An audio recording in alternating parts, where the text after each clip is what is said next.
ओम शांति। 16 अक्टूबर 2025 आज की साकार मुरली रंगीन बड़े बड़े अक्षरों में पढ़ें, सुने और मंथन करें। हम प्रतिदिन प्रातः 4 बजे, 6 बजे, शाम को 4 बजे, 8 बजे मुरली मंथन करते हैं। आप सभी भी इस मुरली मंथन में साथी व सहयोगी बन सकते हैं, जिसके लिए इसी वीडियो के डिस्क्रिप्शन बॉक्स में लिंक दिया हुआ है, जिस लिंक के द्वारा आप सवेरे शाम चारों टाइम जुड़ सकते हैं। यदि आपको जुड़ने में कोई कठिनाई हो रही है, लिंक नहीं समझ में आ रहा है, तो आप इसी वीडियो में जो सामने आप देख रहे हैं उस पर मैसेज करके आप लिंक मंगा सकते हैं, प्रश्न पूछ सकते हैं। आपका कोई सुझाव है तो वो सुझाव भी दे सकते हैं। ओम शांति। आज की साकार मुरली का सार। मीठा मीठा बाबा कहते, मीठे बच्चे एकांत में बैठ अब ऐसा अभ्यास करो जो अनुभव हो मैं शरीर से भिन्न आत्मा। इसको ही जीते जी मरना कहा जाता है।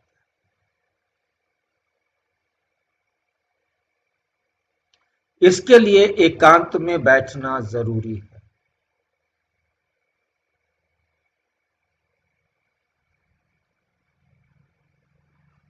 इस समय इस देह को भूलने से पहले इस देह की दुनिया से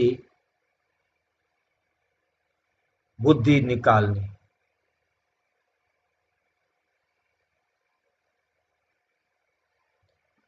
इस देह की दुनिया से बुद्धि निकालने के लिए बहुत पावरफुल संकल्पों की जरूरत है।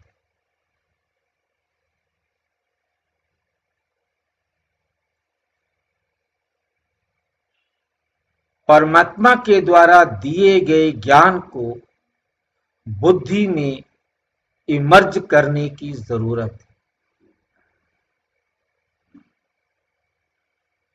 जब तक हम सत्य को अपनी बुद्धि में इमर्ज नहीं करेंगे,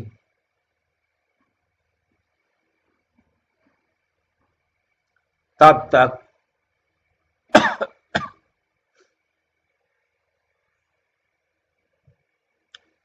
इस देह से न्यारा होना और दुनिया को भूलना कठिन लगता रहेगा।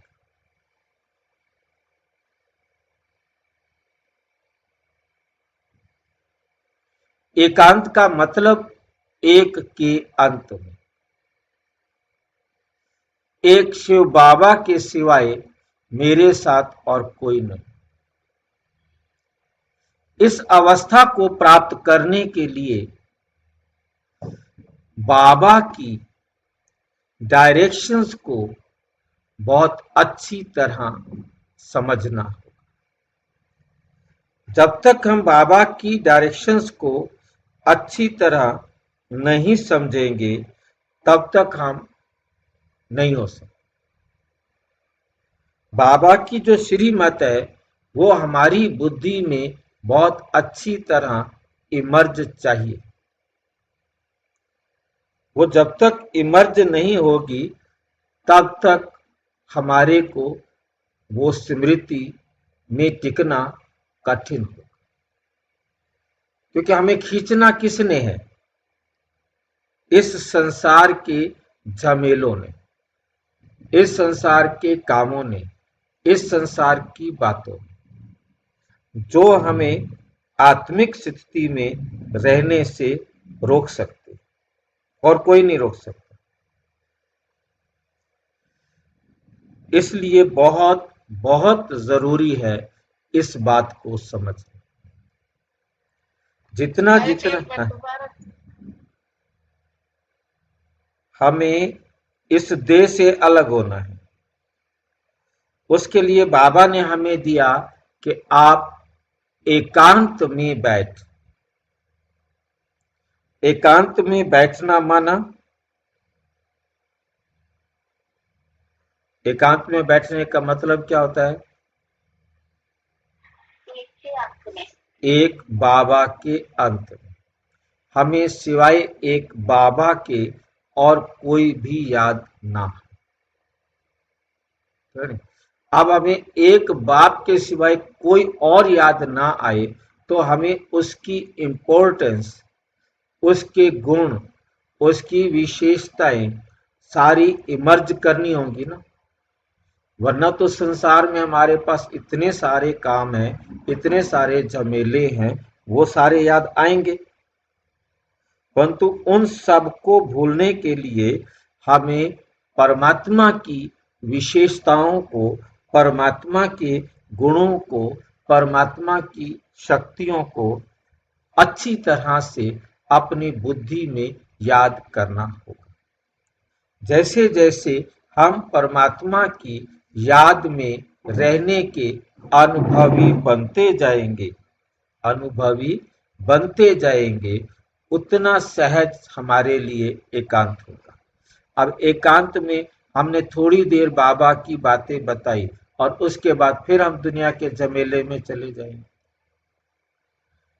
उन सब झमेलों में जाने से पहले सबसे पहला अभ्यास ये करना है कि अपने आप को याद दिलाना है कि मैं, सॉरी याद नहीं, अनुभव करना है कि मैं इस देह से अलग आत्मा हूं। मैं ये शरीर नहीं, इस शरीर से अलग आत्मा हूं। ये मुझे याद कर, इस बात को टिकने, इस बात को अनुभव करना है कि ये शरीर मैं नहीं हूं। जैसे गाड़ी में बैठे हुए ड्राइवर अपने आप को महसूस कर सकता है कि मैं ड्राइवर हूं, ये मेरी गाड़ी है, मैं इस गाड़ी से अलग, और वो गाड़ी से बाहर निकलना चाहे निकल सकता है, कहीं जाना चाहे जा सकता है, कुछ भी करना चाहे कर सकता है। ऐसे ही मैं आत्मा हूं, ये अनुभव करना है। मैं इस देह से इसलिए चिपकी हुई हूं क्योंकि मेरा इस देह के द्वारा कार्मिक अकाउंट है। जब ये संकल्प रुकेंगे तब आप इस देह से अलग होंगे। संकल्प इतने स्लो हो जाएंगे, इतने स्लो हो जाएंगे, आपको पता ही नहीं चलेगा कि कितनी देर तक संकल्प नहीं आए। वो पता ही नहीं लगेगा, उसका रिकॉर्ड नहीं रख सकते, उसको जान नहीं सकते। सिर्फ संकल्प धीमे धीमे धीमे होते जाएंगे। उसका अनुभव 1 सेकंड का भी बाबा कहते हो जाए, अगली बार वो 2 सेकंड 3 सेकंड भी हो जाएगा। एक बार आपने उसे एंजॉय कर लिया, फिर आप सहज रीति आत्म अवस्था में जा सकेंगे, रह सकेंगे।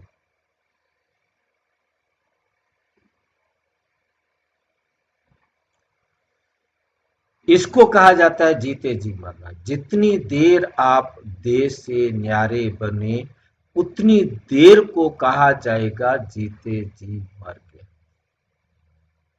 उस समय आपको ना तो देह की स्मृति होगी, ना देह के संबंधों की स्मृति। इस दुनिया की कोई भी स्मृति नहीं होगी।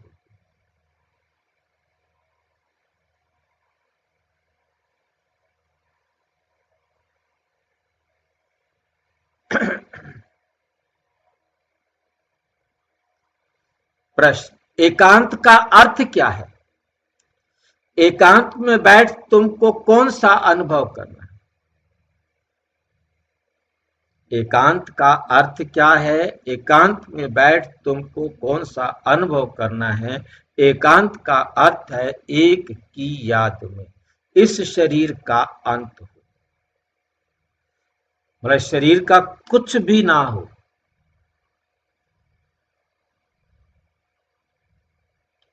एकांत में बैठ ऐसा अनुभव करो कि मैं आत्मा इस शरीर चमड़ी को छोड़ बाप के पास जाती हूं। कोई भी याद ना रहे, ना ये शरीर याद रहे, ना ये कोई दुनिया की वस्तु याद रहे। बैठे बैठे अशरीरी हो जाओ, जैसे कि हम इस शरीर से मर गए।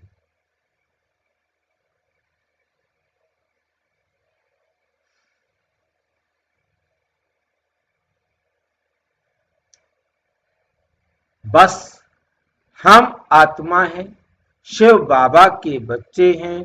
इस प्रैक्टिस से देह भान टूटता जाए। बार बार ये अभ्यास करेंगे तो आपको कंफर्म होता जाएगा कि हम इनके संतान हैं और ये हमारा पिता। तो इस प्रैक्टिस से देह भान टूटता जाए। ये जब बार बार प्रैक्टिस करेंगे तो फिर आपको देह भान अपनी तरफ नहीं खींचेगा। ओम शांति। बच्चों को बाप पहले पहले समझाते हैं कि मीठे मीठे बच्चों, जब यहां बैठते हो तो अपने को आत्मा समझ मुझ एक बाप को याद करो। कोई तरह बुद्धि नहीं जानी चाहिए। ये तुम बच्चे जानते हो, हम आत्माएं। पाठ हम आत्मा बजाती है इस शरीर के द्वारा। आत्मा अविनाशी और शरीर क्या है? विनाशी। आत्मा अविनाशी और ये शरीर है विनाशी। तो तुम बच्चों को देही अभिमानी बन बाप की याद में रहना है। हम आत्मा है, चाहे तो इन ऑर्गन से काम लेवें व ना लेवें, लेवें व ना लेवें। अपने को शरीर से अलग आत्मा समझना है। अपने को शरीर से अलग समझना है। बाप कहते हैं अपने को आत्मा समझो, देह को भूलते जाओ। हम आत्मा इंडिपेंडेंट है। हमको सिवाय एक बाप के और कोई को याद नहीं करना है। जीते जी मौत की अवस्था में रहना है। हम आत्मा का योग रहना है। अब बाप के साथ बाकी तो दुनिया से, घर से मर गए। कहते हैं ना, आप मुए मर गई दुनिया। अब जीते जी तुमको मरना है। हम आत्मा शिव बाबा के बच्चे हैं। शरीर का भान उड़ाते रहना चाहिए। बाप कहते हैं अपने को आत्मा निश्चय कर मुझ एक बाप को याद करो। मुझ एक बाप को याद करो। शरीर का भान छोड़ो। ये शरीर है ना, पुरानी चीजों को छोड़ा जाता है ना। अपने को शरीर समझो।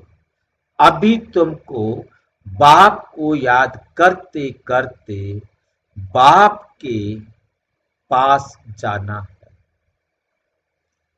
ऐसे करते करते फिर तुमको आदत पड़ जाएगी। अभी तो तुमको घर जाना है, अभी तो तुमको घर जाना है, फिर इस पुरानी दुनिया को याद क्यों करे। एकांत में बैठ ऐसे अपने साथ मेहनत करनी है। भक्ति मार्ग में भी कोठरी में अंदर बैठ माला फेरते हैं, पूजा करते हैं। तुम भी एकांत में बैठ ये कोशिश करो तो आदत पड़ जाएगी। तुमको मुख से तो कुछ बोलना नहीं, इसमें है बुद्धि की बात। शिव बाबा तो है सिखलाने वाला, उनको तो पुरुषार्थ नहीं करना है। ये बाबा पुरुषार्थ करते, वे फिर तुम बच्चों को भी समझाते हैं। जितना हो सके ऐसे बैठकर विचार करो।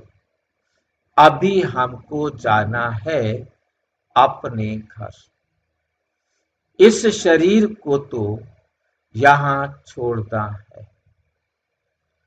बाप को याद करने से ही विकर्म विनाश होंगे और आयु भी बढ़ेगी। अंदर ये चिंतन चलना चाहिए, बाहर में कुछ बोलना नहीं है। भक्ति मार्ग में भी ब्रह्म तत्व को या कोई शिव को भी याद करते हैं, परंतु वे याद कोई यथार्थ नहीं है। बाप का परिचय ही नहीं तो याद कैसे करे। तुमको अब बाप का परिचय मिला है।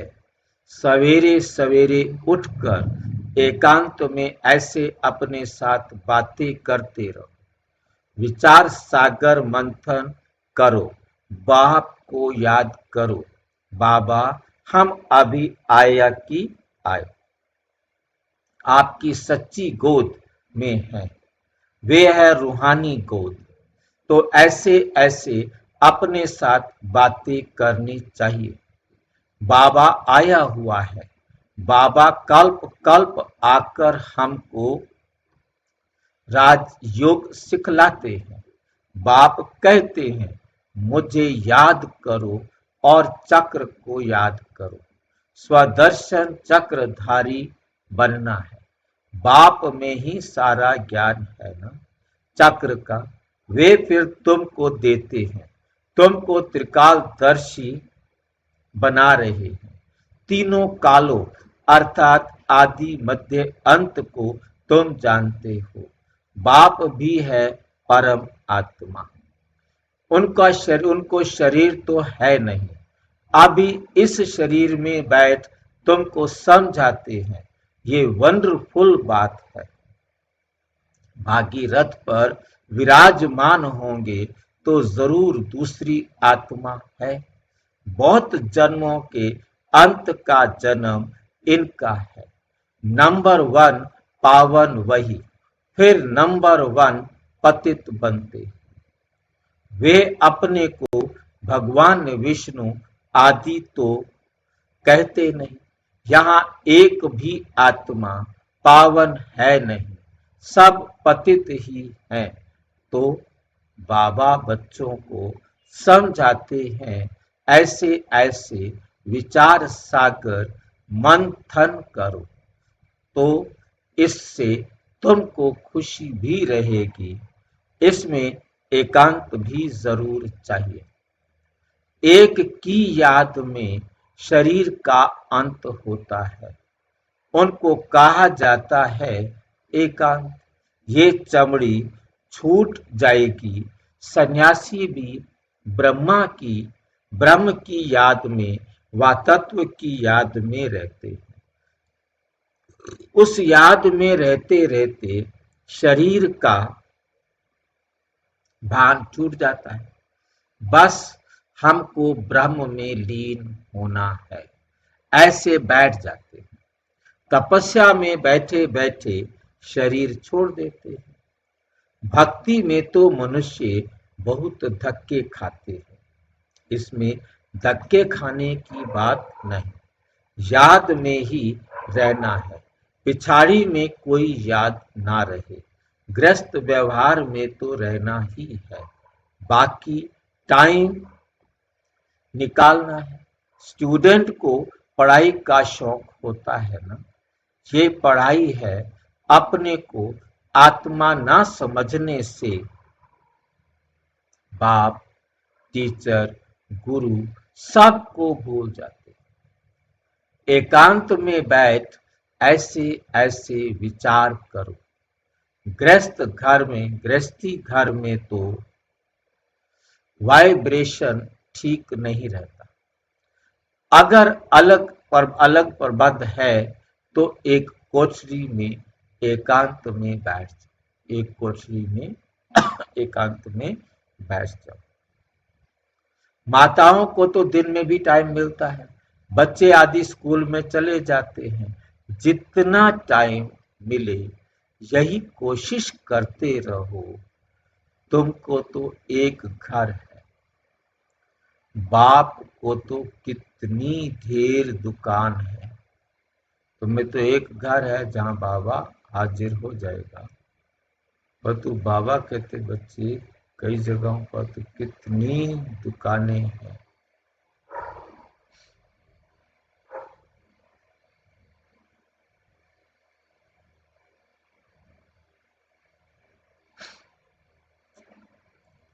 और ही वृद्धि होती जाएगी। मनुष्यों को तो धंधे आदि की चिंता होती है तो नींद भी फिट जाती है। यदि उनका धंधा अच्छा चल रहा हो, ग्राहक आते जा रहे हों, तो उनकी नींद भी क्या हो जाती है, फिट जाती है। ये व्यापार भी है ना, कितना बड़ा शराब है, कितना बड़ा मट्टा सट्टा करते हैं। पुराने शरीर आदि लेकर नया देते हैं। सबको रास्ता जी, मट्टा सट्टा क्या है? कौन जानता है मट्टा सट्टा?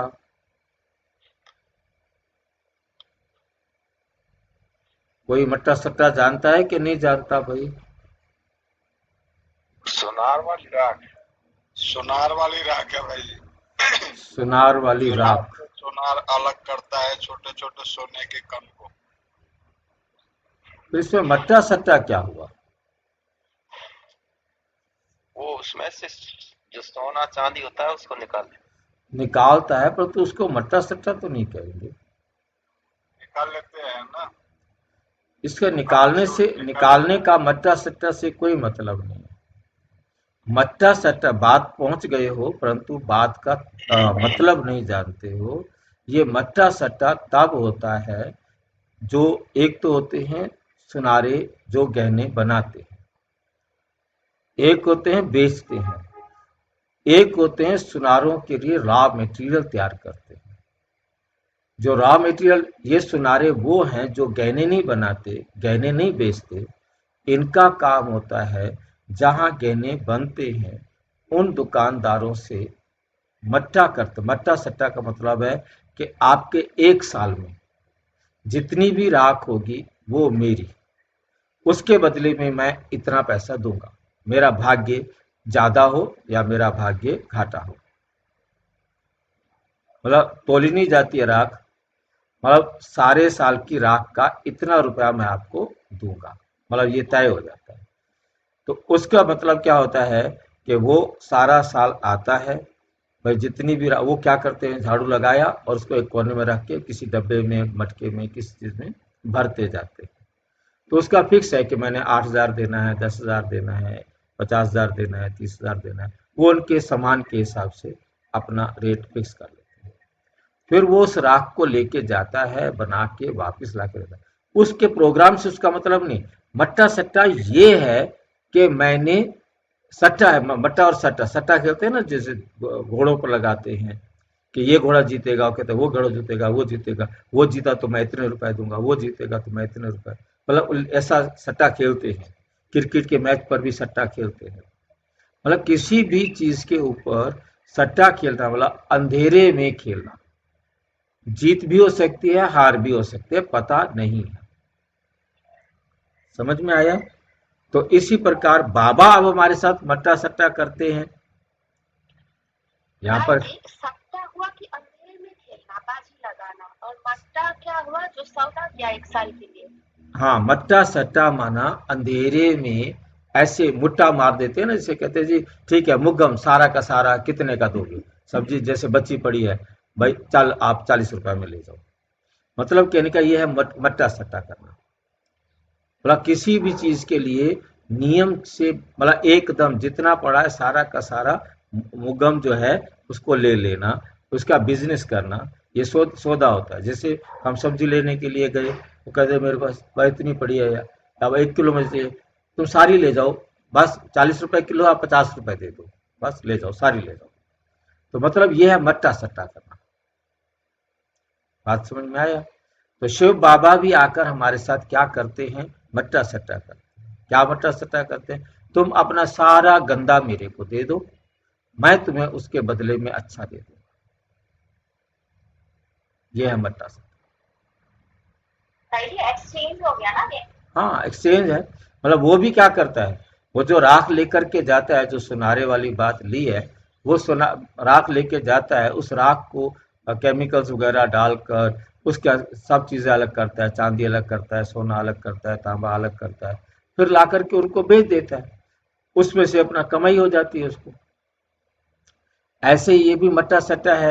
एक्सचेंज किया कि हमने कोई भी सब्जी पड़ी हुई थी फालतू, उसके पास वो भी हमने ले ली, चल दे दे कोई बात नहीं, वरना वो 60 रुपए की होती, अब वो 50 रुपए की दे दी, तो चलो, और उसको भी फायदा और हमको भी फायदा। तो ये भी मट्टा सट्टा है। बाबा कहते तुम मुझे अपना गंदा सारा कुछ दे दो, मैं तुम्हें सतयुग में सुंदर शरीर दे दूंगा। ये है मट्टा सट्टा।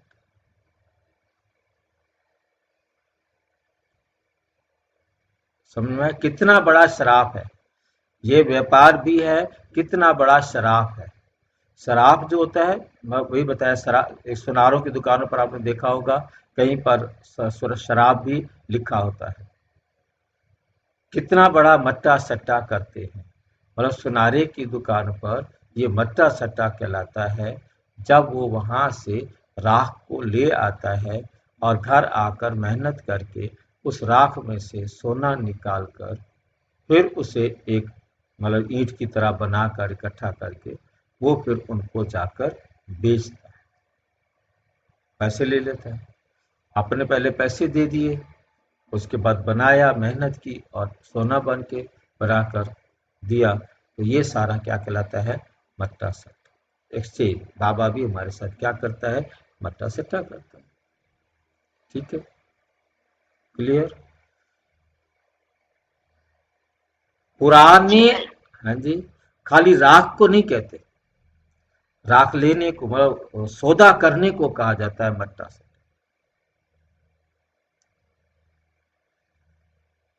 सबका रास्ता बताते हैं, ये भी धंधा उनको करना है, सबको रास्ता बताते हैं शिव बाबा।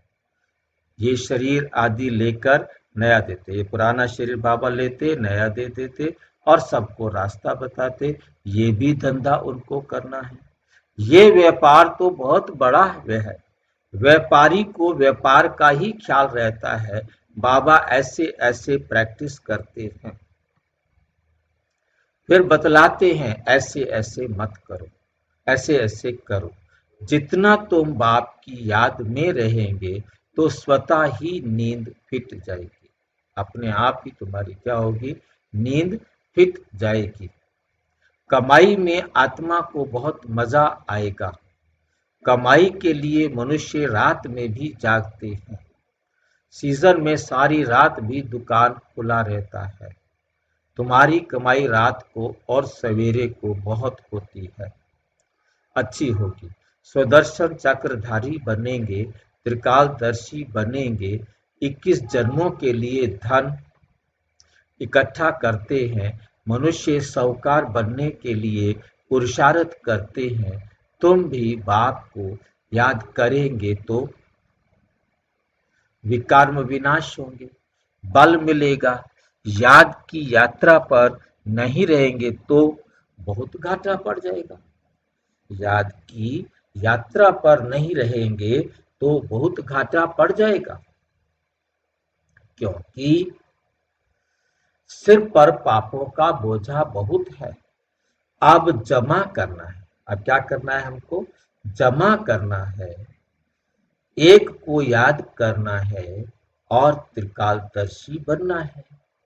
और हमें त्रिकालदर्शी बनना है।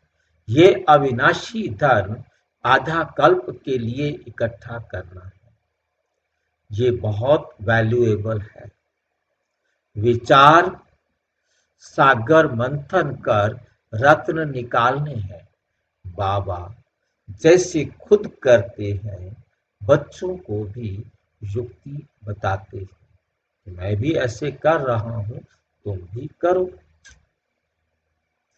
बाबा कहते हैं माया के तूफान बहुत आते हैं। माया के तूफान बहुत आते हैं।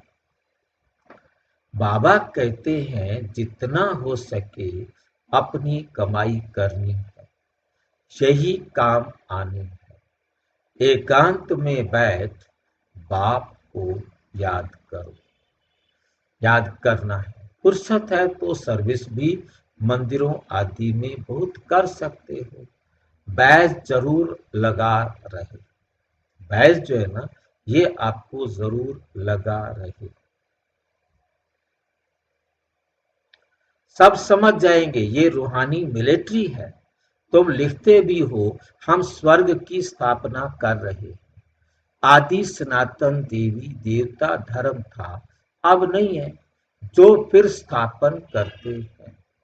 ये लक्ष्मी नारायण एम ऑब्जेक्ट है ना।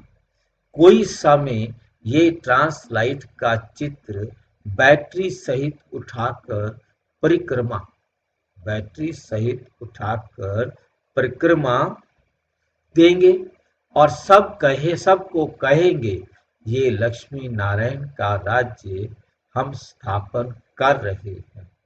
ये चित्र भाई, ये क्या बोला समझा नहीं। ट्रांसलाइट का चित्र लेके घूमेगा, ये क्या है?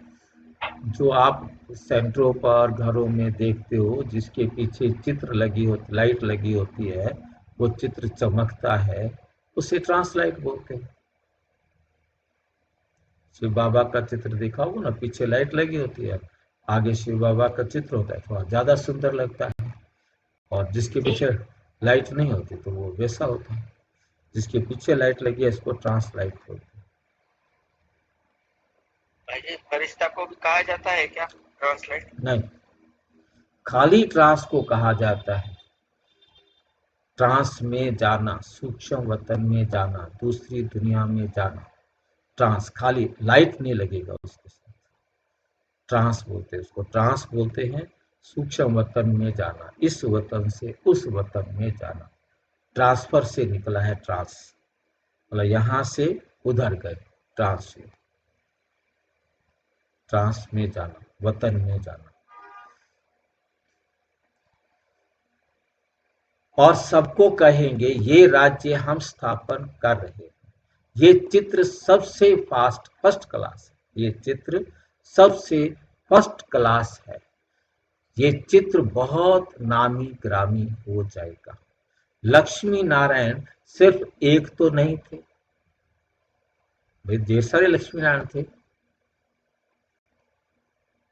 लक्ष्मी नारायण एक तो नहीं थे, उन्होंने राजधानी थी ना। ये स्वराज्य स्थापन कर रहे हैं। अब बाप कहते हैं मन मना भव। अपने मन को बैठकर मनाओ और वो बन जाओ जो बाबा बनने के लिए कहते हैं। बाप को याद करो तो विकर्म विनाश होंगे। कहते हैं हम गीता का सप्ताह मनाएंगे, मतलब एक सप्ताह गीता अध्ययन करेंगे, 2-2 अध्याय 3-3 अध्याय रोजाना पढ़ेंगे। ये सब प्लान कल्प पहले माफिक बन रहे हैं। परिक्रमा में ये चित्र लेना पड़े। इनको देखकर सब खुश होंगे। इनको देखकर सब खुश होंगे। तुम कहेंगे बाप को और वर्षे को याद करो। मन मना भव। ये गीता के अक्षर है ना। भगवान शिव बाबा है। वे कहते हैं मुझे याद करो तो विकर्म विनाश हो। 84 को याद करो तो यह बन जाएंगे। लिटरेचर भी तुम सौगात देते रहो। शिव बाबा का भंडारा तो सदा भरपूर है। आगे चलकर बहुत सर्विस होगी। एम ऑब्जेक्ट कितना क्लियर है। एक राज्य एक धर्म था। बहुत साहूकार थे। मनुष्य चाहते हैं एक राज्य एक धर्म हो। मनुष्य जो चाहते हैं सो अब आसार दिखाई पड़ते हैं। फिर समझेंगे ये तो ठीक कहते हैं। 100% पवित्रता सुख शांति का राज्य फिर से स्थापन कर रहे हैं। फिर तुमको खुशी भी रहेगी। याद में रहने से ही तीर लगेगा। शांति में रहे थोड़े अक्षर ही बोलने हैं। जास्ती आवाज नहीं। गीत कविताएं आदि कुछ भी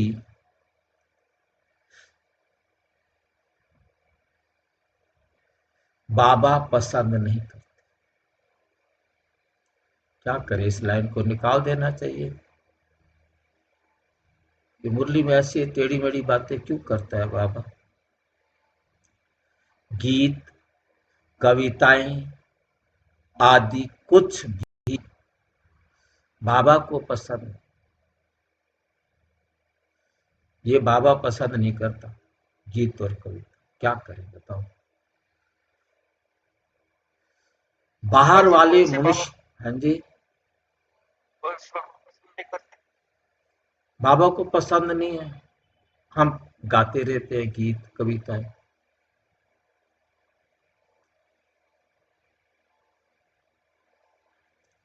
बाबा पसंद नहीं करते। बाहर वाले मनुष्यों से रीस नहीं करनी। ये दुनिया वाले गीत गा रहे, तुम क्यों गा रहे हो।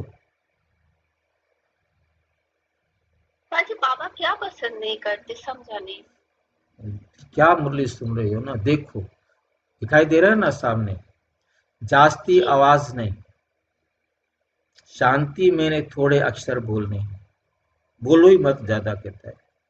गीत कविताएं आदि कुछ भी बाबा पसंद नहीं करते। अब क्या करेंगे।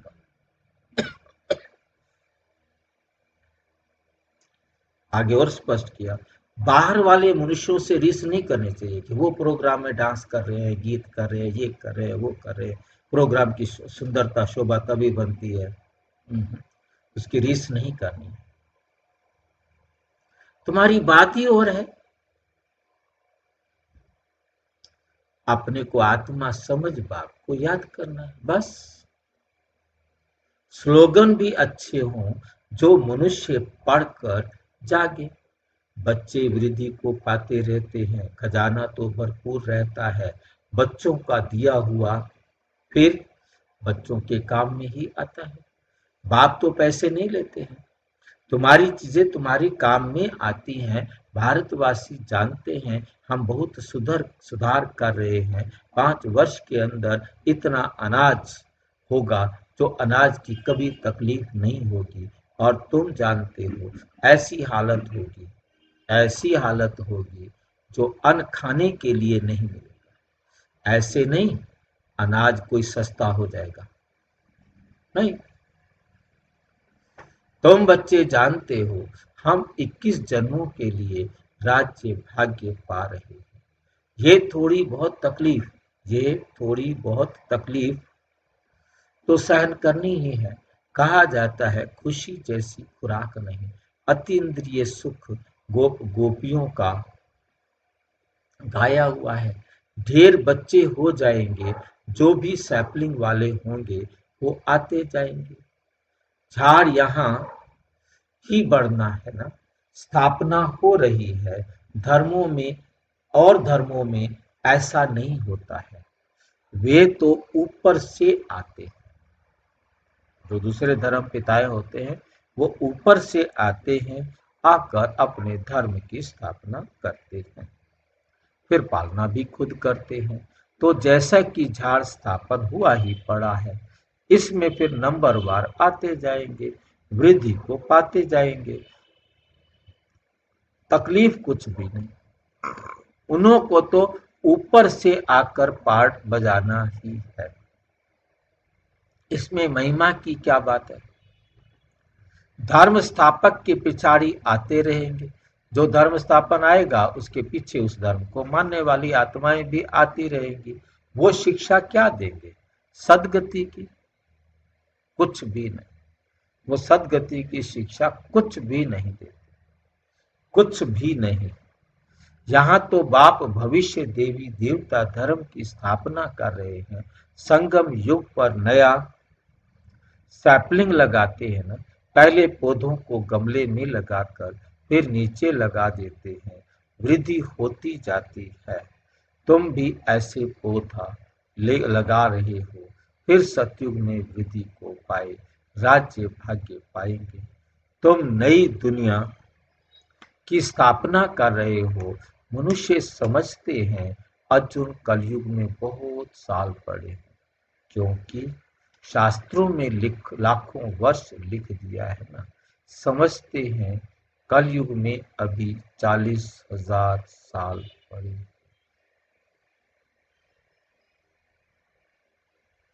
ठीक है, ये ठीक है कि गलत है? कलयुग के अभी उनके हिसाब से 40,000 साल पड़े, और जबकि हम 8 चक्कर लगा लेंगे तो भी उनके 40,000 साल हटेंगे नहीं, उनके फिर भी 40,000 साल ही रहेंगे। हमारे 8 चक्कर लग चुके होंगे, 16 चक्कर लग चुके होंगे, परंतु हर कल्प यही लिखा रखा रहेगा कि 40,000 साल पड़े।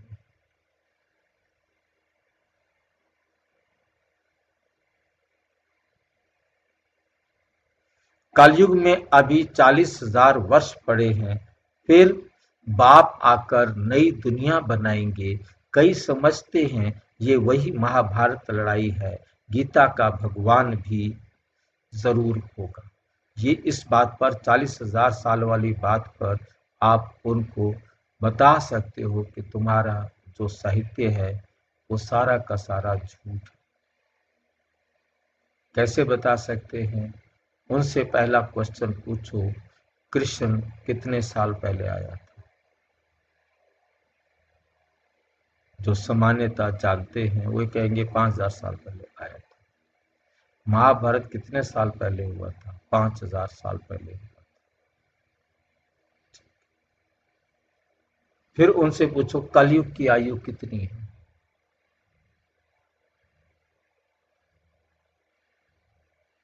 कितने बताएंगे वो कलयुग की आयु?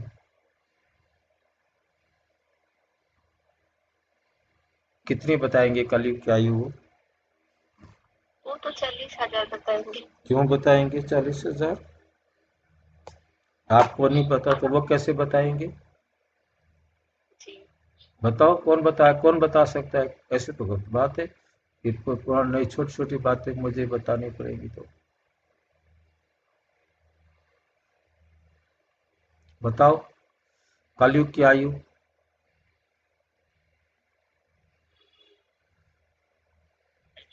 हाँ जी, हाँ। इतनी देर क्यों लगाई? इतनी देर क्यों लगाई 4,32,000 बताने में? कलयुग की आयु 4,32,000 साल है। वो कहेंगे कलयुग 4,32,000 साल का है। उसको ना पता हो तो उसे बता दो, क्योंकि सारी बातें सबको नहीं मालूम होती। कोई पंडित मिलेगा वो तो आपको बता देगा, और तो पंडित नहीं मिलेगा तो वो तो आपको नहीं बताएगा ना। तो उसको आप बताओ कि हमारे शास्त्रों में लिखा है कलयुग की आयु 4,32,000 साल है। भाई जी बाबा तो 40,000 बोलते हैं हमेशा। मैं वही बता, इसलिए तो मैंने बताया आपको कि ध्यान से देखो। ये आपको दिखाई दे रहा है, सामने आ रहा है।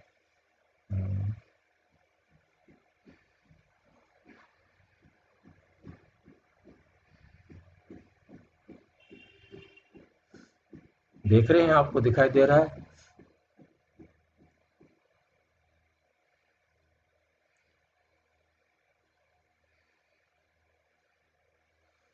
ये आप देख रहे हैं, मैं आपको डिटेल में बता रहा हूँ।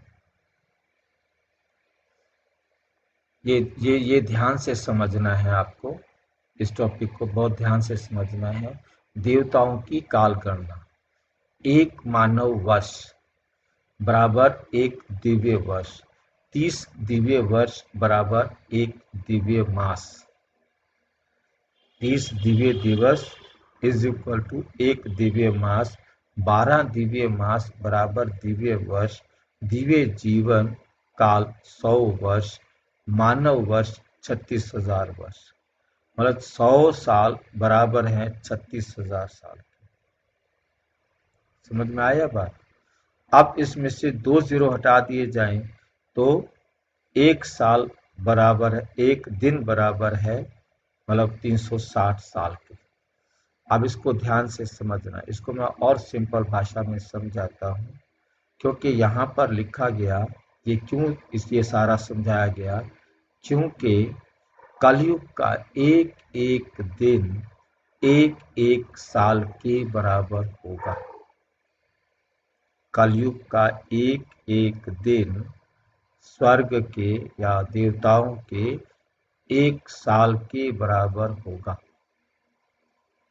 अब क्यों ऐसा लिखा गया साल के बराबर होगा?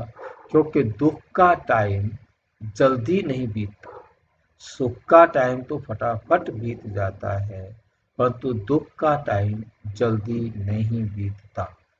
कहते दुख का टाइम तो कटता ही नहीं। क्यों नहीं कटता है? क्योंकि उसमें हमारा अटेंशन बहुत रहता है। सुख में हमारा अपने ऊपर किसी प्रकार का अटेंशन नहीं रहता। अब ये एक मुहावरा था, बाकी ये नहीं है। टाइम तो चाहे दुख का हो तो चाहे सुख का हो, समय तो बराबर ही है ना। दुख की रात काटना बड़ी भारी हो जाती है और सुख की रात फटाफट बीत जाती है। तो इसलिए गलती सिर्फ एक ही बात थी, और उन्होंने क्या किया कि यहाँ पर 4,32,000 कैसे आया ये हम यहाँ समझेंगे। 1200 साल का, 1250 साल का है ना, 50 साल संगम में चले जाते हैं। 1200 साल का कलयुग है, उसको उन्होंने एक दिन एक साल के बराबर है, इसलिए उन्होंने क्या किया, इसको 360 से गुणा कर दिया। साल में दिन होते हैं 360, 360 होते हैं, 365 होते हैं। साल में कितने दिन होते हैं? 360 होते हैं, 365 होते हैं? 300। हाँ जी, 360 या 365, किस में बता रहे हो? कोई आवाज क्लियर नहीं आ रही। 365। फिर मैंने 360 बोला था, आपने मुझे रोका क्यों नहीं? आप अटेंशन से ध्यान से देखो ना कि क्यों मैंने यहाँ 360 लिखा। हमारे अंग्रेजी कैलेंडर के हिसाब से 365 दिन होते हैं, परंतु हिंदी कैलेंडर के हिसाब से 360 दिन। समझ में आई ये बात? हिंदी कैलेंडर चंद्रमा पर चलता है और हमारा भारत का कैलेंडर, और जो अंग्रेजों का कैलेंडर है वो सूरज के हिसाब से चलता है, उसमें 365 दिन होते हैं, हमारे 360 दिन होते हैं। इसलिए 1200 को 360 से मल्टीप्लाई किया गया तो 1200 को 360 से मल्टीप्लाई करेंगे तो आएगा 4,32,000 दिन। वास्तव में कलयुग की आयु 4,32,000 दिन की है। उन्होंने इसको क्या कर दिया, एक दिन 1 साल के बराबर है, इसलिए उन्होंने 4,32,000 साल लिख दिया। तो हमारे जो शास्त्र हैं उनमें लिखा है कलयुग की आयु 4,32,000 साल है और द्वापुर की आयु 8,64,000 साल, मतलब इसका भी डबल कर दिया।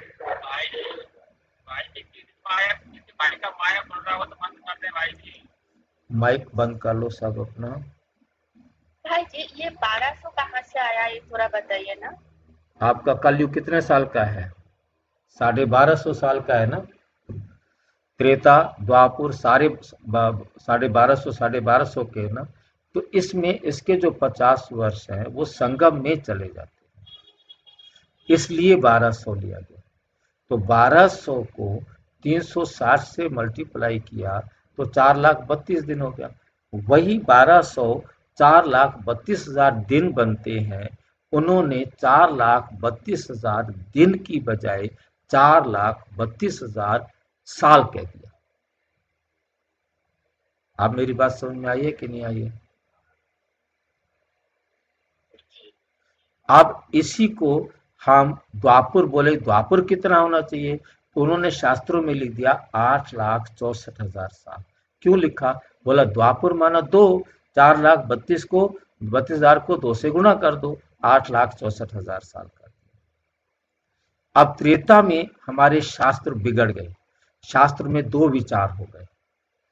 उन्होंने कहा त्रेता में कितनी उम्र होनी चाहिए, त्रेता की आयु कितनी होनी चाहिए। एक ने कहा भाई 3 से गुणा कर, 4,32,000 को जो इसका है ना कलयुग का, उसको 3 से गुणा कर दो। उसने फार्मूला ये दिया, तो वो हो गया 12,96,000 साल। दूसरे विचार वाले कहते नहीं, जो द्वापुर की आयु है 8,64,000 साल, उसका डबल होगा। उन्होंने कहा 17,28,000 साल होगा। तो यहाँ पर हमारे शास्त्र 2 भेद हो जाते हैं। द्वापुर कलयुग में तो शास्त्र एक मत है, परंतु त्रेता में आकर 2 मत हो जाते हैं। कुछ ऐसा कहते हैं 12,96,000 साल है, कुछ कहते हैं नहीं 17,28,000 साल है। इसी आधार पर सतयुग की कितनी होनी चाहिए, तो उन्होंने एक ने तो कहा कि 17,28,000 साल होनी चाहिए, क्योंकि 4,32,000 साल को 4 से गुना करो। और एक ने कहा नहीं, जो दूसरा था वो कहता है नहीं, क्या करना चाहिए, जो 17,28,000 साल त्रेता का था उसको 2 से गुना करना चाहिए। बात समझ में आई? यहाँ 2 मत है। आप यदि इतनी बात समझ करके किसी पंडित जी के साथ चर्चा करेंगे, वो पंडित पागल हो जाएगा, अगर जिसको सब कुछ पता है इसके साथ मेरी बात करने की जरूरत नहीं। भाई जी हाँ जी। त्रेता युग को 3 से गुना किया, फिर कोई ने मत दिया कि नहीं 2 से गुना करना है। 2 से किसको गुना करना है? जो द्वापुर की एज है। अच्छा 8,64,000 साल को 2 से गुना करना है। दिखाई दे रहा है ना? और क्या नहीं? और सतयुग को 4 से क्यों गुना किया? सत्य को चौथा युग हो गया ना, अच्छा तो उसको 4 से गुना किया 4,32,000 को। और जो दूसरा है वो कहता है नहीं, जो त्रेता की आयु थी उसको 2 से गुना करना। समझ गए? जी आप समझ आया। अच्छा, अब इसके बाद थोड़ा सा आप और भी समझ लो, क्योंकि फिर आपको दोबारा नहीं समझना पड़ेगा, क्योंकि सतयुग ग्रुप को पोस्ट कर दीजिएगा। बहुत ये मुरली, अच्छा फार्मूला है। ये मुरली आएगी आपके पास, मुरली है ना, इसी मुरली को पकड़ लेना ना। ब्रह्मा का दिन और रात कहा जाता है। हम कहते हैं सतयुग त्रेता ब्रह्मा का दिन, द्वापुर कलयुग ब्रह्मा की रात। सतयुग त्रेता ब्रह्मा का दिन, द्वापुर कलयुग ब्रह्मा की रात, ये हम कहते हैं ना। तो ये बात हमारे शास्त्रों में भी है कि सतयुग त्रेता ब्रह्मा का दिन, द्वापुर कलयुग ब्रह्मा की रात। तो अब क्या किया, चारों युगों का टाइम को कवर कर टोटल कर दिया। सतयुग त्रेता द्वापुर चारों युगों की लाइफ एक के तरीके से भी और दूसरे के तरीके से भी। एक कहता है जब इतने साल बीत जाते हैं, 4 करोड़ 43,20,000 साल में ब्रह्मा का एक दिन होता है। और ये कहते नहीं 84,80,000 साल में ब्रह्मा का एक दिन रात होता है। दिन रात दोनों का अलग अलग है, क्योंकि एक मत वाले ऐसा कहते हैं, दूसरे पर तो जमा हमने चारों युगों को किया है, हमने चारों युगों को जमा कर दिया है, तो इतना आ गया। ठीक है। अब इसके बाद आता है वो उनकी बात पर जैसे हमारा ये है, कहते अच्छा जब एक कल्प पूरा होता है तो ब्रह्मा का एक दिन पूरा होता है। और ब्रह्मा की आयु कितनी है? संगम युग कितना है? 100 वर्ष। ब्रह्मा की आयु 100 वर्ष। तो उन्होंने अगला फार्मूला लगाया कि 4,32,000 को 360 से गुणा किया। जब ये 360 चक्कर लग जाएंगे कल्प के और इतने समय हो जाएंगे, फिर उसको 100 से गुणा किया तो इतना समय बाद ब्रह्मा मर जाएगा। मतलब उन्होंने ब्रह्मा की आयु निकाल दी, इकाई, दाई, सैकड़ा, हजार, 10,000, लाख, 10 लाख, करोड़, 10 करोड़, अरब, खरब, 15 खरब, 55 अरब, 30 करोड़, जो है ना क्या आ गया हमारे पास, उनकी ब्रह्मा की आयु निकाल दी, इतने साल की है ब्रह्मा के। मतलब हमारे 100 वर्ष बीतेंगे तो उसके इतने वर्ष बीत चुके होंगे। तो इस प्रकार से उन्होंने इस प्रकार से दूसरे फार्मूले वही 360 से गुणा करके 100 से फिर गुणा कर दिया, तो ये जो है ना आ जाएगी ब्रह्मा की आयु। 100 वर्ष के बाद ब्रह्मा मर जाता है, फिर नया ब्रह्मा पैदा होता है, फिर नई सृष्टि बनती है। बात समझ में आ गई? ये चैप्टर जो है ना हमारा पूरा हो जाता है। ठीक है। तो अब हमने देखना है कि यहाँ पर जो बात थी, यहाँ वाली बात समझनी है। अब 40,000 वाली बात क्या है? अब जो आप जंत्री समझते हैं, आप में से जंत्री कोई समझता है? पत्रा बोलते हैं, जंत्री बोलते हैं, जिसमें से ब्राह्मण देख करके बताते हैं कि भी है ना कौन सा ग्रह है, ये है, वो है। जन्म पत्री तो आपकी बना कर देते हैं, जिस पुस्तक के आधार पर बनाते हैं उसको बोलते हैं जंत्री या पत्रा, या उनका साल का बुक हर एक का छपता है, वो बुक होता है। उसके अंदर 3 बातें लिखी हुई हैं, एक ही बुक, क्योंकि हम ये पढ़ते थे, हर साल नया आता था, हर साल यही लिखा होता था। उसके अंदर लिखा हुआ है, चारों युगों की आयु लिखी हुई है, 4,32,000, 8,64,000 सारा लिखा हुआ है। और उसके बाद लिखा हुआ है श्री कृष्ण का जन्म 5,000 साल पहले हुआ था। फिर उसी पुस्तक के अंदर, एक ही पुस्तक के अंदर लिखा हुआ है कि कलयुग बाकी 40,000 वर्ष है। अब ये 3 बातें कोई एक साथ रख कर इन ब्राह्मणों को समझाए तो ये ब्राह्मण पागल हो जाएंगे। कोई भी ब्राह्मण यहाँ जवाब देने लायक नहीं रहता। कौन सा पुस्तक? बता तो रहा हूँ भाई जी, जंत्री या पत्रा बोलते हैं। अब अलग अलग सिटी के अंदर अलग अलग उसके अंदर भाषा कुछ हो सकती है। इसको हर साल का जंत्री बोला जाता है।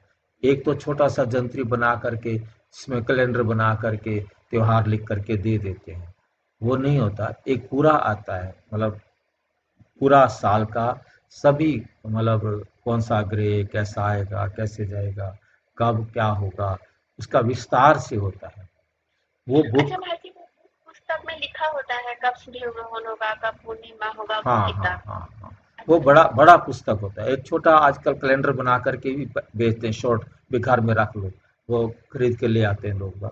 वो आम दुनिया के लिए होता है, एक ब्राह्मणों के लिए होता है, जिसके आधार पर ब्राह्मण अपनी जो है ना, हाँ जी, हाँ, पंजिका कहते हैं, पंजिका।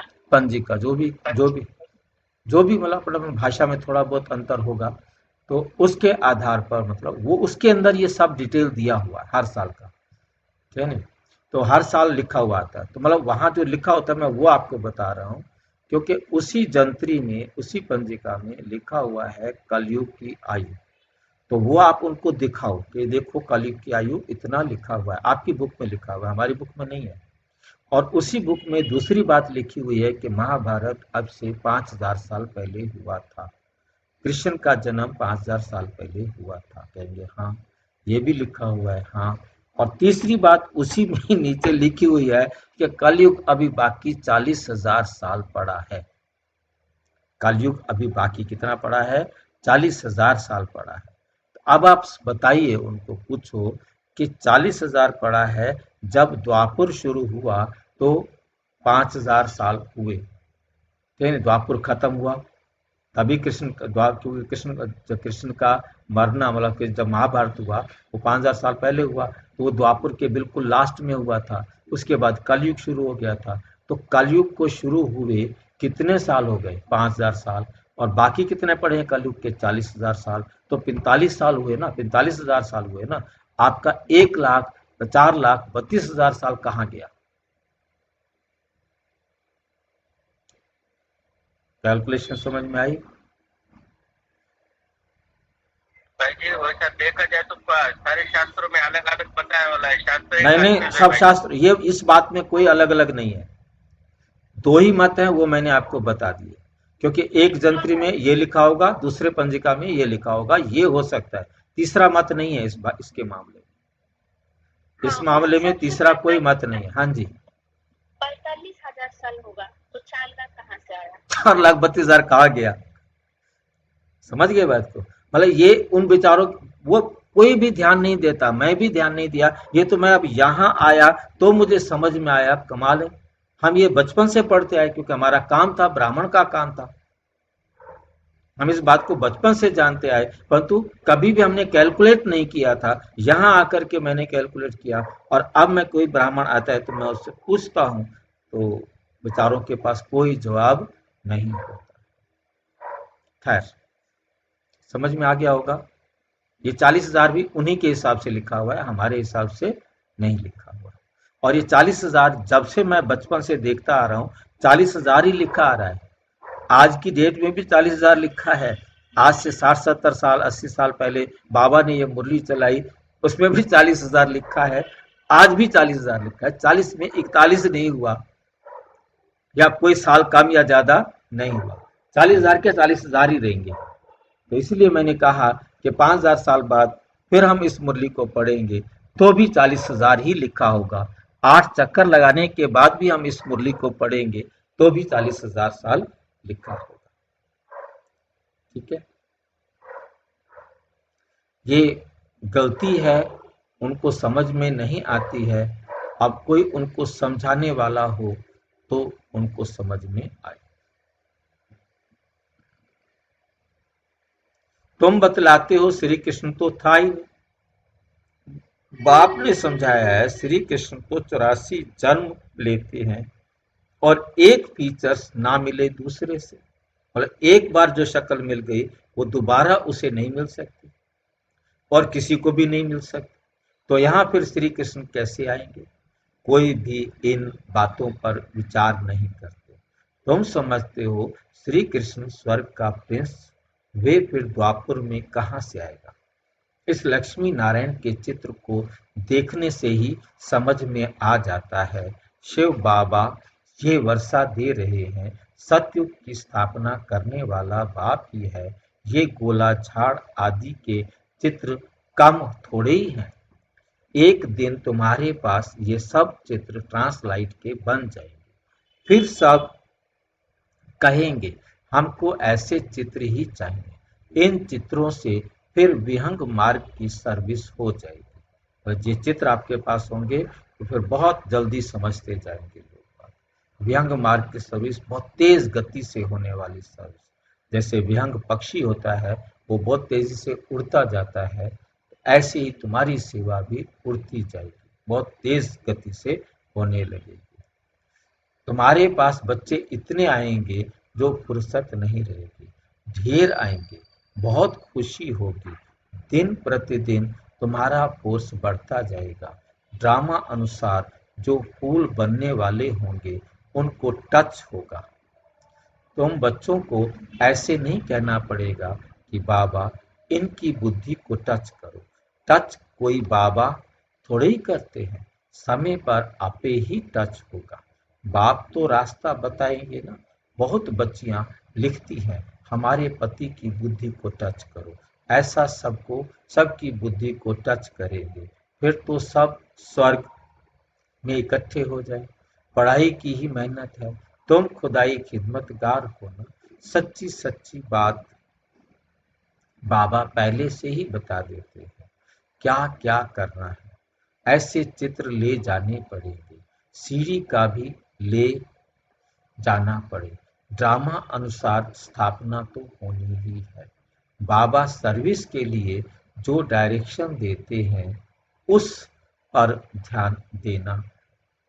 बाबा कहते हैं बेजिस किस्म किस्म के लाखों बनाओ, ट्रेन की टिकट लेकर 100 माइल तक सर्विस करके आओ, एक डिब्बे से दूसरे में फिर तीसरे में, बहुत सहज।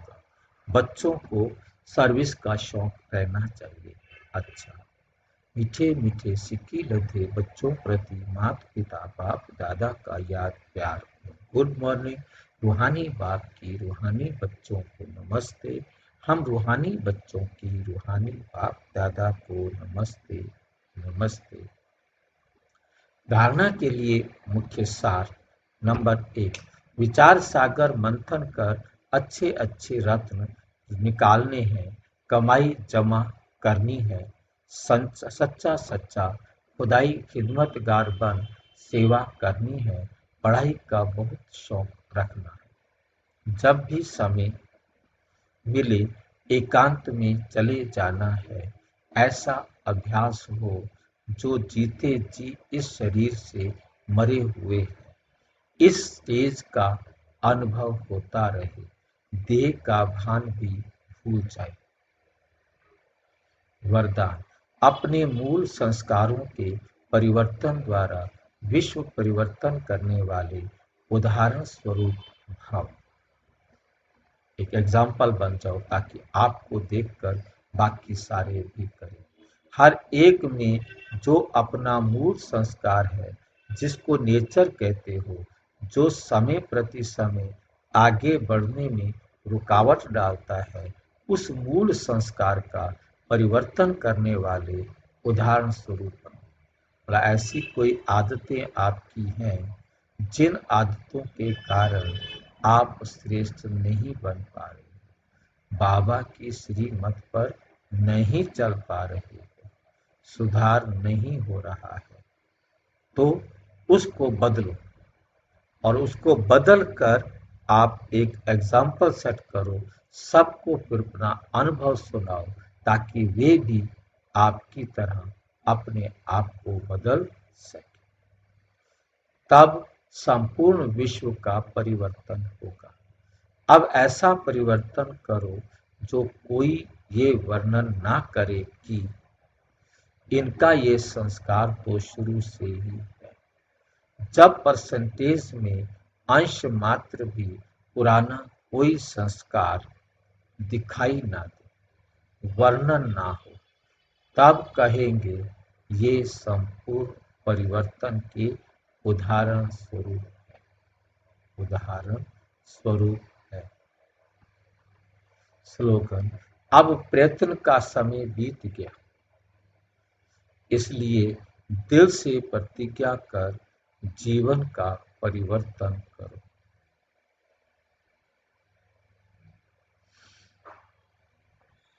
अव्यक्त इशारे स्वयं और सर्व के प्रति मनसा द्वारा राजयोग की शक्तियों का प्रयोग करो।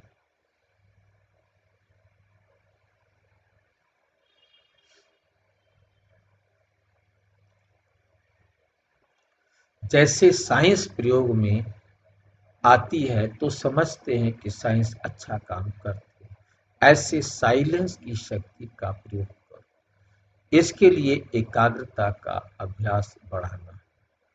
एकाग्रता का मूल आधार है मन को की कंट्रोलिंग पावर। जिससे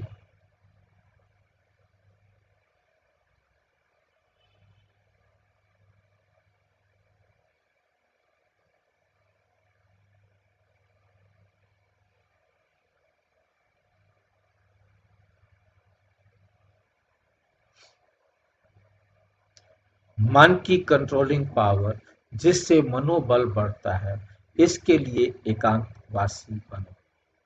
अच्छा, ओम शांति। और विस्तार से जानने के लिए प्रजापिता ब्रह्मा कुमारी ईश्वरीय विश्वविद्यालय के किसी भी सेवा केंद्र पर संपर्क करें, और यदि कोई प्रश्न है तो 9213106986 पर केवल टेलीग्राम करें, 9650692270 पर केवल व्हाट्सएप करें। फोन नहीं। ओम शांति। ओम शांति।